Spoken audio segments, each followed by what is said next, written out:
Did you catch that recent article floating around from the CEO of Squarespace? She said Gen Z job seekers should be willing to work for free, put in long hours, and be ready to do anything.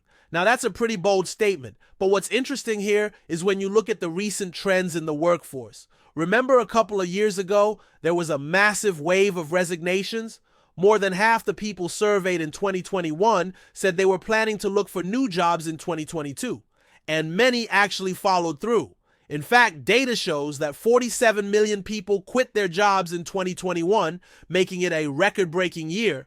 But then 2022 came along and over 50 million Americans left their jobs, giving rise to what's now called the Great Resignation. Oh, and before we dive in, if you're ready to quit your job too, why not hit that like button? And if you don't want to miss out on more bold takes like this one, go ahead and subscribe. It's free.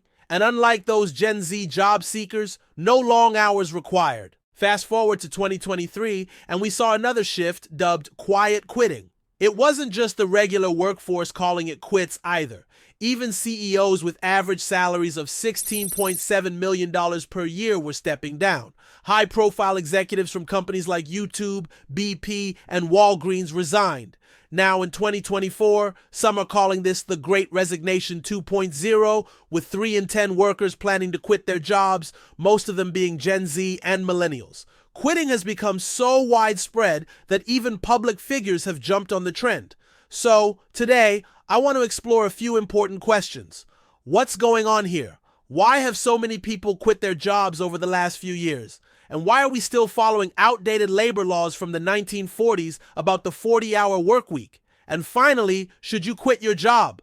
This video was actually inspired by another viral video about an MIT neurosurgeon who quit his job after working for 10 years, earning hundreds of thousands of dollars working on spines and brains. His story caught my attention because he quit such a prestigious career and took to the mountains to reflect on his experience. He explained that although his surgeries helped some patients, many didn't see lasting benefits. This led him to start asking his patients questions about their lives, about their jobs, the stress levels, sleep, and diet. And he discovered something profound.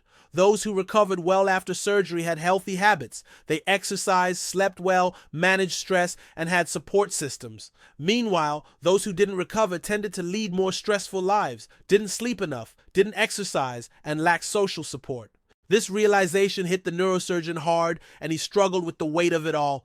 He gained weight, became depressed, and eventually quit, realizing he couldn't continue for another 20 years. His story resonated with me because it's tough to dedicate your life to something only to realize it may not be what you were meant to do. And it got me thinking, why are people having these epiphanies and quitting their jobs? So, I dove into the data, and it turns out more people today want to quit their jobs than ever before. Big tech companies like Microsoft and LinkedIn found that out of 31,000 people surveyed across 31 countries, 46% said they wanted to quit their jobs. That's more than the 40% who felt the same during the height of the Great Resignation. I then looked at the top reasons people are quitting based on surveys from Statista. Here are the top 7 reasons. 7. Employers requiring vaccines. 6. Working too few hours. 5. Wanting to relocate. 4. Too many hours, bad benefits, or lack of flexibility. 3. Childcare issues. 2. Feeling disrespected at work. 1. No opportunities for advancement. And the biggest reason is low pay. These reasons aren't new. People could quit their jobs for these reasons in any year. So, why is it happening now? To get the full picture, we need to look back to 1940 when the Fair Labor Standards Act set the 40-hour work week and a 2-day weekend. That was based on the economic conditions of the time. But since then, technology has massively advanced.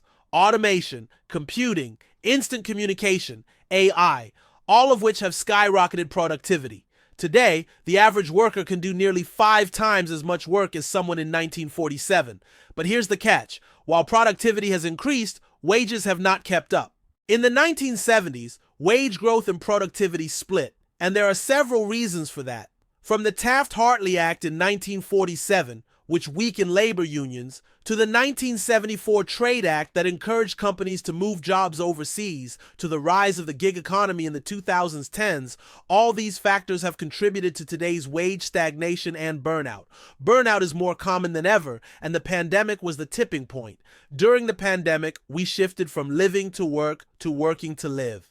And with inflation rising over 20% in the last few years, it became clear that jobs were affecting our mental health and ultimately our quality of life. People are now prioritizing happiness over everything else, and that's why so many are quitting. So, should you quit your job? Well, it depends.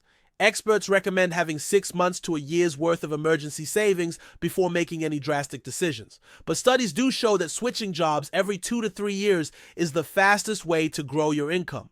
I'd love to hear your thoughts. Are you staying at your job or thinking about quitting?